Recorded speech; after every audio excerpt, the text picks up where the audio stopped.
저는 지금 이 채널 말고도 24만 채널을 키우고 있습니다. 24만 채널은 3년 정도 키운 것 같아요. 제가 운영하는 모든 채널은 얼굴을 공개하지 않고 운영하고 있기 때문에 제 가까운 지인들도 모릅니다. 해당 채널에선 수익화도 언제든지 할 수 있어요. 실제로 롱폼 영상 한 개로 2천만 원이 넘는 매출을 만들기도 했습니다. 하지만 제가 과거로 돌아간다면 이 채널을 다시 시작하지 않을 것 같아요. 남들이 봤을 때는 부럽다고 말을 하죠. 주변 사업가 분들도 어떻게 하면 유튜브를 키울 수 있는지 물어봅니다. 그럴 때마다 제가 해주는 말이 있어요. 저 또한 과거로 돌아간다면 저에게 꼭 해주고 싶은 말이기도 해요. 이걸 유튜브 시작할 때 알았더라면 하는 아쉬움이 있습니다. 그래서 오늘은 과거의 저에게 꼭 해주고 싶은 말을 여러분들께 해보려 합니다. 만약 유튜브를 이제 시작했거나 구독자가 적은 분들이라면 끝까지 한번 보시면 좋겠어요. 저는 유튜브 채널을 3가지 기준에 맞춰 시작해야 한다고 생각해요. 그렇지 않으면 조회수가 터지기까지, 유튜브로 수익화를 달성하기까지 많은 시간이 걸릴 겁니다. 그럼 3가지가 무엇이냐라고 하면 먼저 첫 번째로 전문가가 되어야 한다는 거예요. 저는 채널을 시작했을 때 정말 무작정 시작했거든요. 주변에서 요즘은 주식 채널을 해야 한다, 요즘은 정치 채널이 조회수가 잘 나온다, 먹방을 해야 돈이 된다, 이런 말을 하죠. 저는 딱 그런 말들을 듣고 시작했어요. 그러다 보니까 제가 정한 주제는 저와 아무런 연관성도 없는, 제가 지금까지 관심 있던 적이 한 번도 없었던 주제였어요. 그냥 조회수가 잘 나온다는 말에 해당 주제를 정했고 채널을 시작했죠. 해당 주제에 관해서 아무것도 몰랐기 때문에 처음부터 배워야 했습니다. 그러다 보니까 영상 한 편을 만드는 시간이 너무 오래 걸리는 거예요. 처음엔 자료 찾고 정리하는 데에만 꼬박 하루를 다 써야 했습니다. 뭘 그렇게까지 해야 하냐, 그냥 빠르게 만들어서 더 많이 올리는 게 좋지 라고 말할 수도 있는데, 저는 해당 주제에 관해 자신이 없었습니다. 왜냐하면 아무것도 모르니까요. 그렇게 꾸역꾸역 3년 가까이 채널을 운영하다 보니까 해당 주제에 관해선 어느덧 전문가가 되었죠. 좋아하는 주제를 해야 한다 라고 말하려는 게 아니에요. 저는 좋아하는 것은 언제든지 바뀔 수 있다고 생각합니다. 좋아하는 것은 쫓아야 하는 존재예요. 그래서 저는 여러분의 경험에서 주제를 찾으라고 말하고 싶습니다. 경험이 자산이다, 헤맨 만큼 내 땅이다 라는 말이 있죠. 우리는 각자 인생을 살아가면서 다양한 경험을 합니다. 모두 다른 경험을 하고 살았을 거예요. 그리고 그 다양한 경험들이 쌓였을 겁니다. 저는 그 쌓은 경험 중에서 채널 주제를 정하는 게 빠르게 성과를 만드는 일이라고 생각합니다. 과거의 저처럼 아무것도 모르는 주제에서 맨 땅에 헤딩하듯이 시작하면 돌아갈 수 있다는 겁니다. 유튜브는 어떤 주제를 하든지 그 주제에서만큼은 전문가가 되어야 해요. 예를 들어 골프 채널을 운영한다면 드라이버 잘 치는 법, 비거리 늘리는 법 등 골프에 관해서만큼은 나만의 관점과 전문성을 갖춰야 합니다. 자기계발, 메모, 독서, 유튜브 등 어떤 분야를 막론하고 그 주제에서만큼은 전문가여야 하죠. 그리고 전문가가 되기 위해선 필연적으로 시간이 필요합니다. 그래서 이전에 했던 경험을 살려서 채널을 시작하는 게 가장 빠른 길이라고 하는 거예요.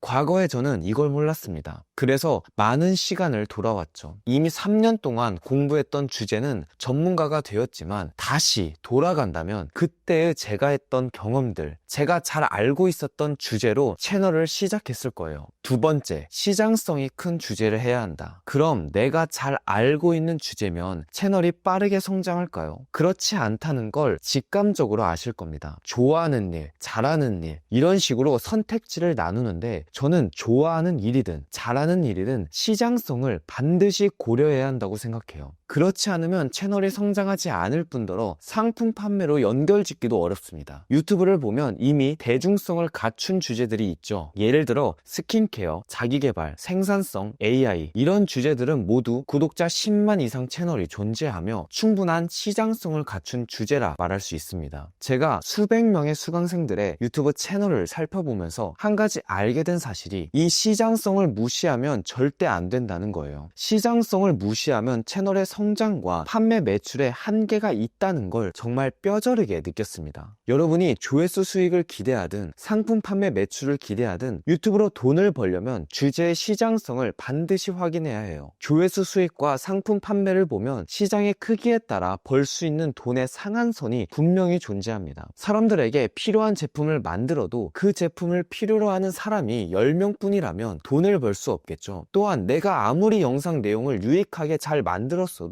썸네일을 아무리 예쁘고 사람들이 클릭하고 싶게끔 만들었어도 해당 주제에 관심 있는 사람들이 100명뿐이라면 조회수는 1000회를 넘기기 어렵겠죠. 그럼 이 시장성은 어떻게 확인할 수 있을까요? 두 가지 방법이 있습니다. 먼저 첫 번째는 해당 주제와 연관된 채널 중에서 구독자 10만 채널이 있는지 확인하면 돼요. 그리고 두 번째 방법은 네이버 키워드 도구를 활용하면 되는데, 예를 들어 두 가지 주제 중 어떤 주제가 더 시장성이 큰지 파악해야 할 때 유용하게 활용할 수 있습니다. 예를 들어 유튜브 수익화라는 주제와 부업이라는 주제 중에서 어떤 주제의 시장 크기가 더 클까요? 당연히 부업이겠죠. 시장 크기는 네이버 키워드 도구에 검색해보면 유튜브 수익화는 2170이고 부업은 46,800이죠. 그래서 유튜브도 보면 유튜브 관련 주제보다 부업 주제가 조회수가 더 잘 나오는 걸 알 수 있습니다. 제가 유튜브 전자책을 판매하고 있는데 유튜브 수익화라는 주제만 다루면 2170명 정도 되는 시장 크기에 갇히게 될 겁니다. 하지만 부업이라는 주제까지 채널의 주제를 확장시키면 더 많은 고객들에게 전자책을 알릴 수 있겠죠. 그래서 유튜브 채널을 작고 뾰족한 주제로 시작할 수 있지만 이 시장성을 고려해야 해요. 작게 시작했지만 채널을 어떻게 성장시키고 확장시킬지를 미리 기획해 두는 거죠. 사업도 마찬가지예요. 제가 지금껏 사업을 해오면서 큰 시장을 공략해야 매출이 늘어난다는 말을 귀뜸으로 들었거든요. 참 교만한 생각이었죠. 과거에 저는 시장을 제가 새롭게 만들 수 있을 거라고 착각했어요. 하지만 시장은 누구도 함부로 건들 수 없고 만드는 건 정말 오랜 시간이 걸립니다. 사람들의 문화를 이해해야 해요. 또한 권력을 가진 사람이 이 시장을 잘못 건들면 역효과만 납니다. 시장은 사업을 한다면 반드시 고려해야 합니다. 시장성이 얼마나 중요한지 한 가지 예를 들어볼까요? 여러분이 2만원짜리 제품을 판매한다고 해볼게요. 그런데 시장 고객의 수가 200명이라면 어떻게 될까요? 해당 제품을 찾는 사람들이 200명이 상한선이라면 돈을 벌기 어려울 겁니다. 심지어 해당 제품이 한 번 구매하면 반영구적으로 사용할 수 있다면요. 2만원 곱하기 200명은 400만원이 매출의 상한선이 되는 거예요. 그리고 상품 판매든지 유튜브 채널이든지 조회수나 매출의 상한선을 만났을 때 그때 가서 어떻게 해야 할지 생각하면 이미 늦습니다. 조회수를 올리기 위해 채널과 관련 없는 주제로 컨텐츠를 올린다거나 매출을 더 올리기 위해 브랜드 정체성과 전혀 관련 없는 제품을 출시한다거나 더 큰 시장을 공략하기 위해 마케팅 예산을 공격적으로 늘리는 행동을 하죠. 그렇게 채널이나 브랜드가 천천히 망해갑니다. 그런데 만약 이 전체의 과정을 처음부터 모두 기획해 놓는다면 어떨까요? 예를 들어 내 채널이 작고 뾰족하게 시작해서 진성 팬들을 모으고 시장성 있는 주제를 다루면서 성장시킬 계획을 말이에요. 그리고 이 모든 것이 연결되어 있다면 채널의 정체성이 흔들리지 않고 단단히 성장할 수 있을 겁니다. 처음부터 채널의 로드맵을 그려놓고 시작하는 거죠. 아마 다음 세 번째 이야기를 듣고 나면 이 로드맵을 그리는 방법을 알게 될 겁니다. 세 번째는 수익화를 고려해야 합니다. 내가 잘 알고 있고 경험 있는 주제이면서 시장성을 갖춘 주제를 잡았다면 채널을 빠르게 성장시킬 수 있겠죠. 만약 유튜버로 돈을 벌고 싶다면, 그리고 부업으로 유튜브를 운영하려고 한다면 이 두 가지 조건만 고려해도 됩니다. 충분히 유튜브 채널을 10만까지 키울 수 있을 뿐더러 조회수 수익도 벌 수 있죠. 하지만 조회수 수익에는 한계가 명확합니다. 조회수는 1회당 2원에서 10원 사이로 돈을 받습니다. 조회수를 하나의 상품으로 보면 한 개 팔아서 10원이 남는 거죠. 100개 팔면 1000원, 1만 개를 팔면 10만원, 10만 개를 팔면 100만원이 됩니다. 쇼츠는 1원도 채 안 되고요. 그렇기 때문에 월 100만원 이상은 벌 수 있어도 월 1000만원 이상 버는 건 쉽지 않습니다. 그래서 많은 분들이 상품 판매를 생각하고 채널을 시작하죠. 판매하는 상품에 맞춰 채널 주제를 잡고 영상을 만듭니다. 하지만 얼마 못 가서 이 또한 한계를 만날 겁니다. 왜냐하면 두 번째에서 말한 시장의 크기를 고려하지 않았기 때문이죠. 이 부분은 두 번째에서 해결했으니 수익화 주제를 어떻게 잡아야 하는지에 대해 이야기를 해볼게요. 수익화 주제는 반드시 문제에서 시작해야 합니다. 예를 들어 육아, 여드름, 마른 몸, 메모하는 방법 등 문제를 해결하는 무언가를 만드는 게 수익화의 첫 단계죠. 상품은 문제를 해결해주는 수단일 뿐입니다. 예를 들어 여드름이라는 문제를 사진을 촬영해서 올리면 그에 맞는 해결 방법을 알려주는 피부 상담 앱으로 해결할 수도 있고 화장품으로 해결할 수도 있을 겁니다. 또한 깨끗한 여드름용 수건으로 해결할 수도 있고 면도기로도 해결할 수 있죠. 이처럼 다양한 상품으로 여드름이라는 문제를 해결할 수 있습니다. 메모하는 방법도 볼까요? 메모를 깔끔하고 보기 좋게 하고 싶은 사람들에게 노션 템플릿을 제공할 수도 있고 다이어리를 제안할 수도 있고 똥이 안 생기는 펜을 제안할 수도 있고 포스트잇을 제안할 수도 있고 아이패드 펜슬 케이스를 제안할 수도 있죠. 이처럼 다양한 상품으로 깔끔한 메모를 하고 싶은 사람들을 도울 수 있겠죠. 문제에 관해서 왜 그걸 원할까? 왜 그런 문제가 생길까? 어떻게 해결할 수 있을까를 반복해서 고민하다 보면 다양한 대안을 떠올릴 수 있습니다. 이 과정이 쉽지만은 않죠. 정말 치열하게 고민해야 합니다. 저 역시 질문에 대한 답을 찾기 위해 밤잠을 설칠 때도 많았습니다. 그렇기 때문에 내가 잘 알고 있고 경험이 많은 주제로 시작하는 게 가장 빠른 방법이 되는 거예요. 경험이 없고 잘 알지도 못한 주제는 사람들이 어떤 문제를 겪고 있는지, 사람들이 어떤 걸 왜 원하는지, 왜 그런 문제가 발생하는지 근본적인 원인을 찾고 생각하는 게 어렵겠죠. 반대로 내가 잘 알고 있고 경험이 많은 주제는 사람들의 문제를 공감하고 있을 겁니다. 그래서 내가 잘 알고 있는 주제가 채널 기획의 기본이 되어야 하죠.